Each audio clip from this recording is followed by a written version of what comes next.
DJ Ill Will. Yeah, man. Welcome into High Top Sports Network. This is Joe Rhodes. Joining me today for this tea. softball preseason preview is Armstrong right fielder Emma Smerick. Emma, thanks for joining us. Thank you. Thanks for having me. Definitely. A lot to catch up on. Certainly the season underway already. You guys had your home opener yesterday. Started out kind of close, but in typical Armstrong fashion, you guys, kind of bolted to the finish, I guess you could say. So talk a little bit about how things have gone so far this year, for the team and for you particular, and, what you kind of see here in the early going. We're definitely all very excited. We put in so much work. Ever since last game at Penn State, we knew we want to get back and knew what it takes to get there. So I think we're just coming out of the gates, expecting to win. And we're just super excited to get the season going. You guys are certainly battle tested. I think that's fair to say at this point. You know what the path is. You know what the road looks like. What do you think, in your opinion, it'll take with that experience in mind to get over the hump? I definitely think just focusing in on the little things, making sure our fundamentals are there, and we're just ready to go each and every game, physically and mentally. You guys are deep. I think that kind of goes without saying. And we'll be getting to something similar here in a second, but I had kind of Coach Shaffer going down the list and kind of giving us a superlative of sorts for each of you guys. And I feel like I was losing my voice having to name so many of you guys. What's it like being around so many different talented athletes? You being talented yourself, you're going to play softball, obviously, in college. I'm sure that's something that helps you kind of get up for every game as well. Having somebody next to you is probably uber competitive and just as talented. Yeah, it's super motivating just knowing that your team everyone's there for the same reason. Everyone wants to get back to where we were before, and just pushes you even harder and makes you want to go to practice. And they're super fun to be around as well. It's a great time. Last year I think was a year of redemption for you guys in many ways. You got that WPIAL championship that eluded you the year prior, even though you played in that game, but you still fell short in that state championship game. In your opinion, how redeeming was that season as a whole, knowing that, yes, you did win that WPIAL championship, but you're walking out of Penn State, like you mentioned a moment ago, with the same result as you did a year prior against Lampeter Strasburg? We definitely still made improvement. Like, our motto last year was turn silver into gold, and we did two of them out of three. So I think that was pretty successful of us. But for anyone going to Penn State and being one of the last two teams standing, it's really special and something that not a lot of people get to experience. So I'm grateful for that. Yeah, no, I'm definitely not slighting it at all. It's there are several athletes, not just softball players, that dream of being able to play on that stage. So it's certainly it's an accomplishment in and of itself to even get to play in that game, let alone some of the other things you guys have done as well.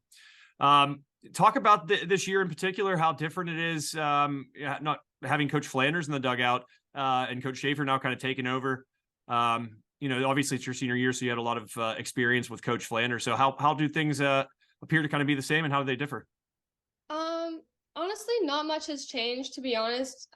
Shaffer coming in, he kind of knew how practices were ran before and everything like that. He's not trying to reinvent the wheel or anything. He doesn't really need to at all, but just kind of pushing us and taking us to that next step physically and mentally. And I'm sure that's something that Coach Shaffer, I didn't actually ask him this, but he probably had in mind with you guys, because one thing I always noted about you or your team is that things were very, very much the same. You guys got off the bus, music blaring, and things just resembled, what they had the game prior. The only thing that really changed was the venue.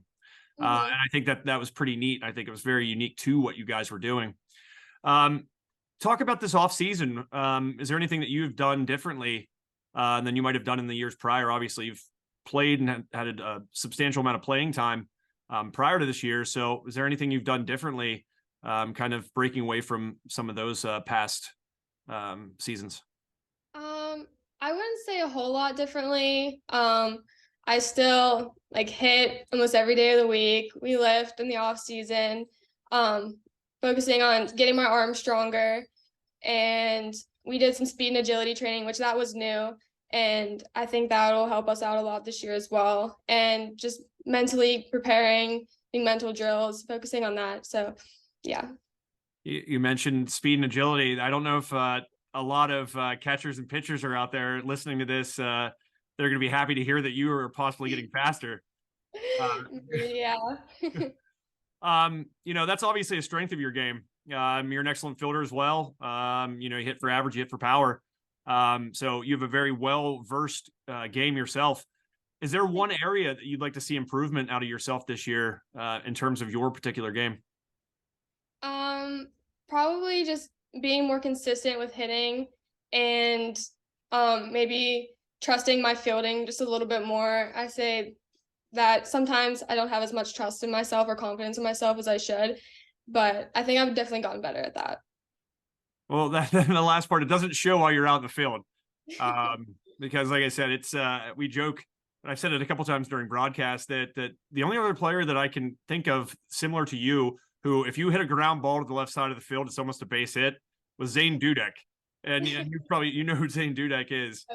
He was quite fast himself. But that's a luxury that certainly a lot of players don't have. This year, there is a little bit of change as well in your section. Some of the teams that you're going to be facing, on a day in and day out basis. Have you kind of looked in, and are you one of those players that kind of look into who you're going to play and kind of examine the schedule and start thinking about some of those matchups? And if so, who are the teams, I guess, to kind of look out for? I have, but take it with a grain of salt. I mean, you don't know who they lost, but you also don't know what kind of freshman stud might be coming up. So, but other than that, it's just the team that can only really beat us is ourselves, and that showed with the Henfield game. But just going out and battling each game. And that's you bring up another really good point there. How hard is it? Because as I explained to Coach Shaffer when I spoke to him, and this is just my opinion, I think year one, you kind of snuck up on everybody that first championship run. The second year, people certainly took notice of who you guys were. But I think making it to that second straight state championship certainly solidified your name in a lot of people's minds in terms of, we have to watch out for them, especially knowing that basically you guys are returning all but two players. So how do you guys handle that? Do you talk about that? Is that a something that you guys openly address? Or do you just sort of, keep that in the back of your mind and just keep doing what you've been doing? We've kind of talked about it, like we're being examined under a microscope basically. And they're really out there to get us, but we know if we play our game, we're having fun, and we'll be all right.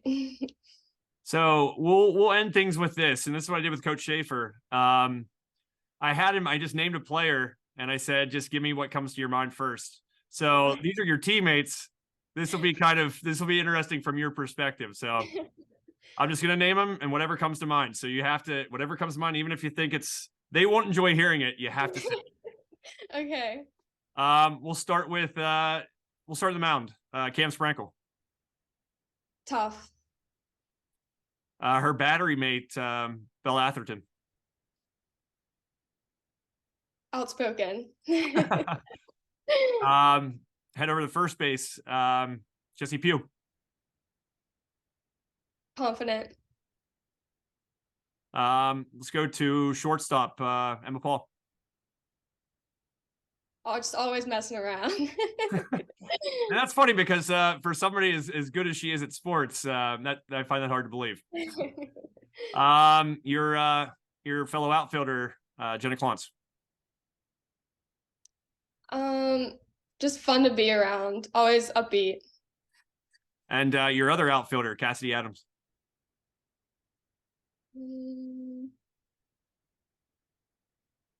I'd say underrated. So that's a good one. It's funny because you were very careful. I could tell you had a couple pauses before them, and I don't know if I truly got the answer that I think popped into your brain, but that's fair enough. Actually, one more final question. Armstrong will make it back to a state championship game this year if we play our game. So just short and sweet, just play your game. Yep. Awesome. Well, Emma, thanks so much for making the time. Certainly appreciate it. Yeah. Certainly enjoy getting to catch you guys. It's always fun because you always know it's going to be a good game whenever we get a chance to cover you guys. So appreciate the time, appreciate what you do, and best of luck moving forward. Thank you. Thank you. Well, that was Armstrong, outfielder, and Gannon product. We didn't even get to get into that, Emma. But she'll be playing for the Knights, I believe. Is that the mascot? Do I have that correct? Yep. All right. Yep. She'll be a Knight next year at Gannon, but before then, certainly she and the Riverhawks will look to kind of have one last stand on the high school diamond here in 2023. Thanks again, Emma. And for you all out there, thanks for making the time. We'll see you next time. Yeah, man. Let me spit something real to you. Yeah. DJ Rockstar.